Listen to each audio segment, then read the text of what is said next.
Hello, I'm back with more Looxi content. Who would have guessed it? Today, I'm going to be showing you some of the fall eyeshadows that I got from their most recent collection, as well as a few others that I picked up. So if you're curious of seeing some swatches and my thoughts on these shadows, then go ahead and just keep on watching and subscribe.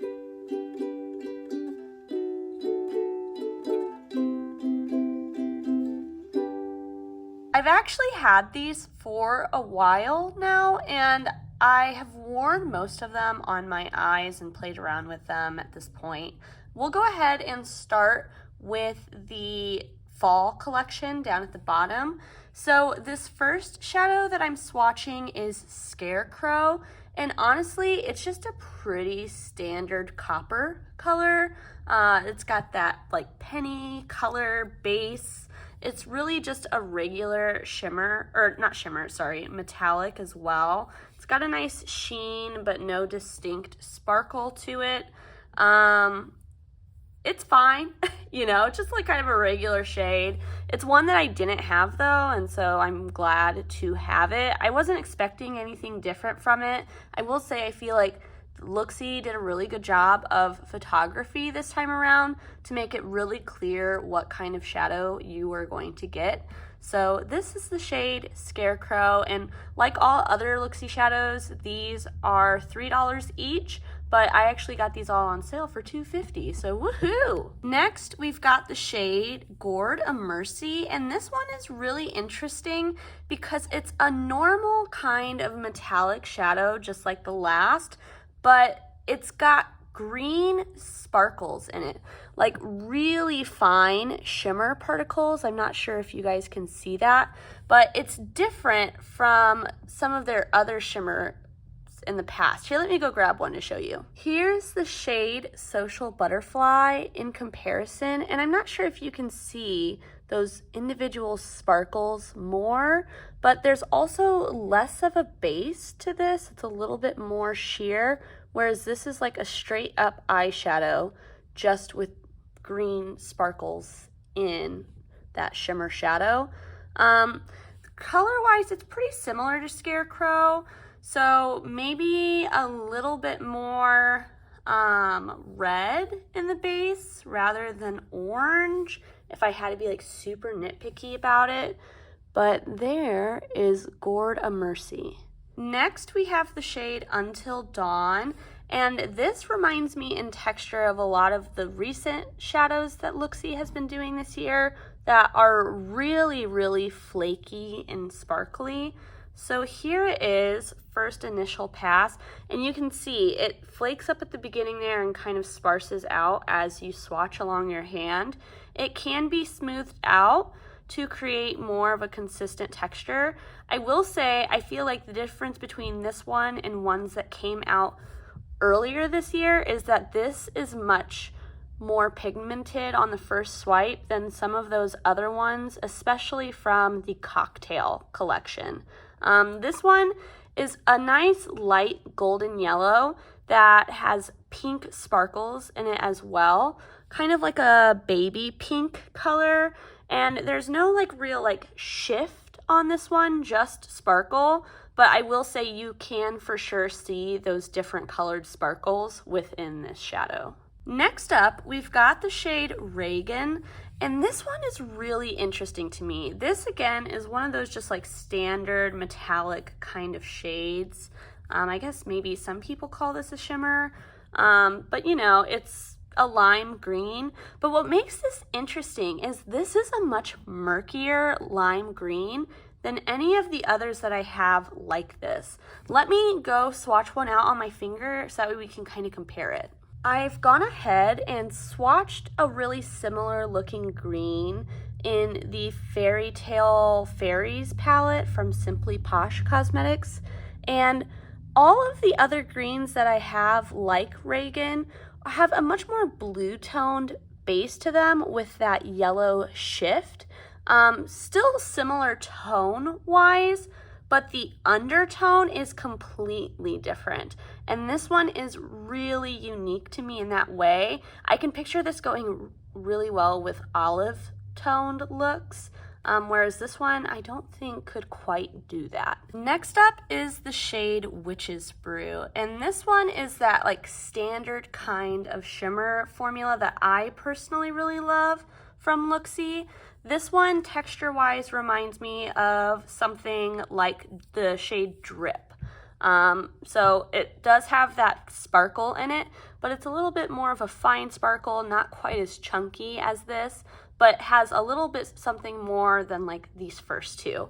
So it's got a really deep gray leaning brown base. I would say that there is something brown about the base, but it's a very dark and cool toned brown, unlike the normal like warm tone brown that you think of for this shade.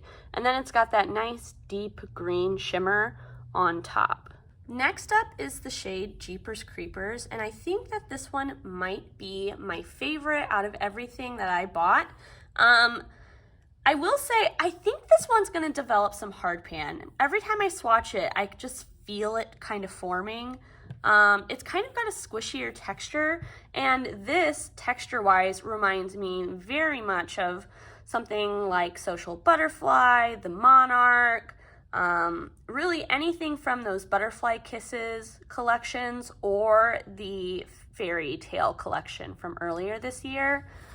This one has a warm brown base and a green shimmer in it, but it is different than Drip. I'll go ahead and do a few comparisons between other Luxie shades at the end of this video, but I really like this one, Jeepers Creeper. This one is my second favorite though. This is the shade Howl at the Moon, and it is like Jeepers Creeper in the texture of it and that type of sparkle within it, but this one has a very translucent base. There is definitely still something there you can see as I'm twisting my arm, but it's nowhere near the depth of Jeepers Creepers.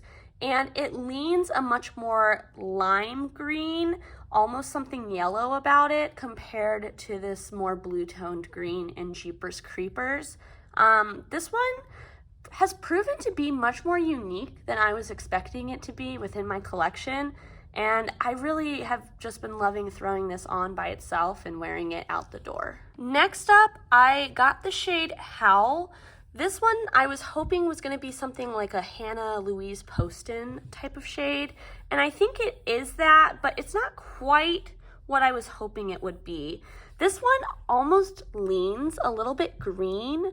I was thinking it was going to be more of a deep cool tone brown, but next to other browns, it definitely does lean green. And there's not quite as much shine in it as I would have hoped for. Like even this one Scarecrow up at the top, it has a reflectiveness to it that this one just doesn't have quite as much. I would argue that this almost leans more satiny to me just because of that lack of real reflection or sparkle to it. And last but certainly not least, this is the shade Scream, and I think that this might be the most special shade within the collection that I got. It is basically a kind of almost black base or a very deep gray, and it's got a beautiful like purple sparkle through it, but also kind of a silver sparkle when you're looking at it straight on. The purple leans a little bit like pinky purple too. You can see texture-wise it's the same as these two, not the same as this one up here. Until Dawn, again, is more like that chunky formula that we've been seeing from Luxie lately compared to these more like classic formulas.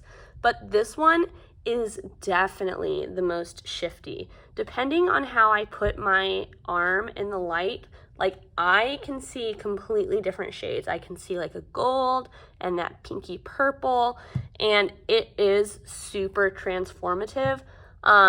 You know, those are like one of those ones where you're like, I can't believe they're charging $3 for this shadow. But here are all of those fall shadows all swatched out together. And again, that's Scarecrow, Gourd of Mercy, Until Dawn, Reagan, Witch's Brew, Jeepers Creepers, Howl at the Moon, Hush, and Scream. I've gone ahead and grabbed some Luxie shades that I feel like are most comparable to these new ones. So first we'll do the shade Gourd a Mercy compared to Social Butterfly. So here is Gourd a Mercy and here is Social Butterfly. And you can kind of see what I mean about that type of sparkle. This one is really truly just a regular like metallic with a green sparkle scattered throughout it, whereas this one really shifts and just has a different texture to it. Next up, we've got the shade Scarecrow compared to the shade For the Gram. So this is Scarecrow and this is For the Gram. Scarecrow is a much drier texture than For the Gram, and it also leans a little bit more orangey, whereas For the Gram leans a little bit more red. I really truly don't have anything close to Until Dawn or Reagan, so I didn't grab dupes for those. But for Witch's Brew, I thought it'd be nice to compare it to the shade Dragon Slayer from the Fairy Tale collection that came out earlier this year. Oops, my hand might be a little tiny bit wet still, but we'll just layer that up. Compared to this from the Fairy Tale collection.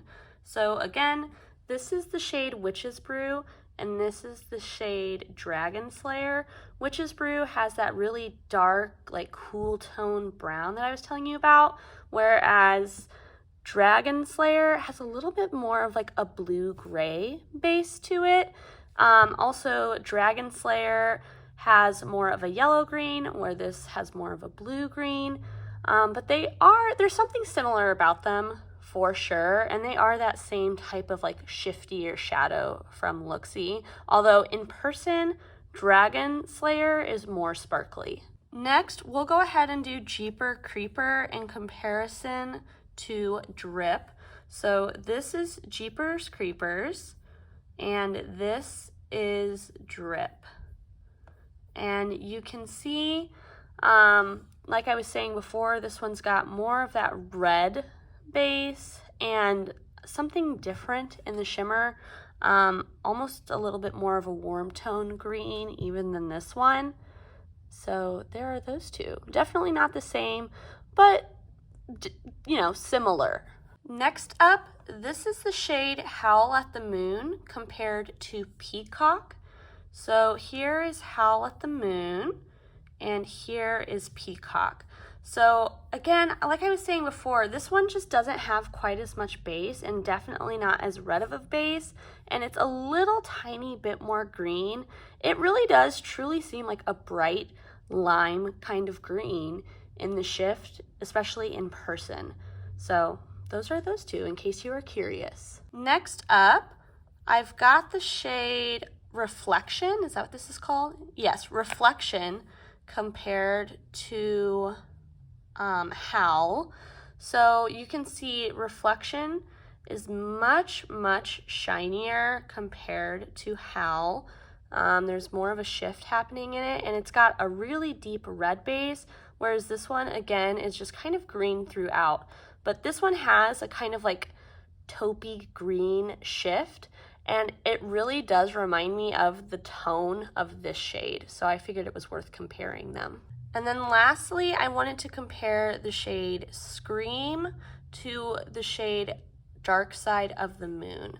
So this is the shade Scream, so stunning.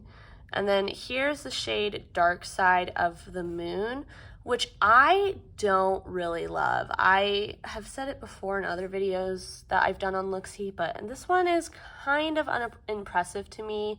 They're not the same, but they both have that really dark base. This one is flashing more of a red, whereas this one does that pinky purple to gold. Now I'm going to go ahead and show you these top shades, which some people may consider old news. Some of them are on the discontinuing page, so I'm not sure if all of these are available, but I wanted to show them to you anyways, just because you guys have seen all of my Luxie shadows, so I figured just for reference, you know. I got the shade Gingerbread after on my last video. One of you commented and said that you had picked this shade up. And I was like, ooh, that actually looks really pretty. And so I grabbed it too. And I gotta say, you have very good taste because I really like this shade. It's got a pinky, like coral peach kind of base to it, with a very striking blue sparkle throughout. It's my favorite of the Luxie textures, more like that traditional texture that they've had for years and years. And this colorway is really interesting. I just ordered the shade Trinket from Cliona, so I'm really curious to compare it to this once it gets here. Next up, this is the shade Bubblegum. It's kind of a bubblegum pink that goes green and pink in the shimmer. Not quite as sparkly as gingerbread, especially IRL, but super, super pretty. And actually, I placed a huge, and I'm talking huge, order from Shine by SD a couple months ago. I've been trying out a lot of the shades to make a comprehensive like brand overview video on Shine by SD coming soon. But while I've been doing that, I've realized that Shine by SD has a shade very similar to this, and this of course is way cheaper. So, you know, a good one if you like this type of pink to green shift in this bubblegum undertone specifically. Next up, this is the shade Hybrid, and this is an 10 out of 10 dupe for Terra Borealis by Terra Moons. I'm going to update my dupes videos and add a new part here soon because I've discovered quite a few dupes worth sharing, but this one is honestly just like Drip compared to Hot Spice Cider. It is the exact same shade for less than half of the cost, so that's kind of fun. I will say though, this one is really fragile. I'm not sure if you can see, but it is very, very lightly pressed. And I actually had to use a paper towel to like push it down a little bit harder because it kept like losing chunks of it. So I've never had that issue with Luxie, but you know, worth noting. Next up, this is the shade Supersonic, and I do believe that this is one that was on their discontinuing page, but it looked really interesting, so I decided to pick it up. And it is a very unique shade to me. It kind of has something like a hint of something similar to a lot of my blue-brown duochromes. There's just like a touch of blue sparkle in this that gives it that same kind of vibe, very, very vaguely, because obviously this is like a silvery taupe kind of color, kind of like a slate gray almost. I really enjoy this one. I don't have anything like this in my collection, so I am glad I picked it up, but I'm sad that it seems like it's going to be going away soon. These last three that I have are the shades Hot Rod, which is a very warm toned orangey copper kind of base with, again, a silvery kind of shift on top of it. It's definitely not the same as gingerbread. I'll go ahead and swatch it next to that. Gingerbread is much more blue in the shift, whereas this is like more of a straight up silver, and it has a much lighter base and is much pinkier compared to this, which definitely leans more orange. But this is the shade Hot Rod. I'm thinking that one of these has to be pretty similar to Trinket. I guess we'll find out once it gets here. This next shade is Phone Home, and this is another one that was on the discontinuing page. It is interesting. When I first got it and I swatched it, I was like, oh, it's fine. It wasn't like as exciting as I thought it was. But the more and more I play with it, the more I like it. It's got almost a kind of gray toned base to it. I mean, it is green, but there's something almost gray about it. But it's got that really strong green shift, and it somehow almost looks like a pastel green in it. And then it also does have a strong pink shift depending on the way the light's hitting it. I won't be able to show it to you now, but I swear it is there, because when I first got it, I was like, oh, false advertisement, boo, like it didn't have that pink. But I was swatching this a couple days ago and I absolutely saw it. If I like move my hand over this way up into the light, I can see it. But I hate that I don't know how to show you guys. I am going to get a second ring light, so I'm hoping that will help kind of show the shifts. But I do promise it is there if you are like me and you get this and you're like, where is it? It is there. And then best for last, you guys. This I also think is on the discontinuing page. This is the shade Stacks, and this is the most staggeringly beautiful yellow gold I have ever seen. I know that is a very bold statement, but it is gorgeous. Oh my gosh, do you see that sparkle? On camera, it looks kind of similar in sparkliness to these other three, but IRL, this is so insanely sparkly. It is gorgeous. It reminds me almost like a similar texture to the Terra Moon's like 3 neutral shimmers, Caesium, Rubidium, and Palladium. It is kind of like that. I love this shade. I have not been able to put this down. I love it so much. I used it as a part of my Halloween costume. I wear it day to day. I wear it to work. I just have been really, really loving this one. I am so sad it is being discontinued. You guys know I advocate for super smart spending, but if you've been looking for a yellow gold, this one is the best I've ever tried, and it's $3. So definitely worth checking to see if it's still available at least. I have been really enjoying that one. Well, in the words of Porky the Pig, that's all, folks. I hope that you've enjoyed seeing some swatches and comparisons of some of the newest shades from that fall collection and just some other shades that I picked up from Luxie. I know I always love filming these videos, and until I see you next time, I hope that you stay safe, stay healthy, stay happy. Bye!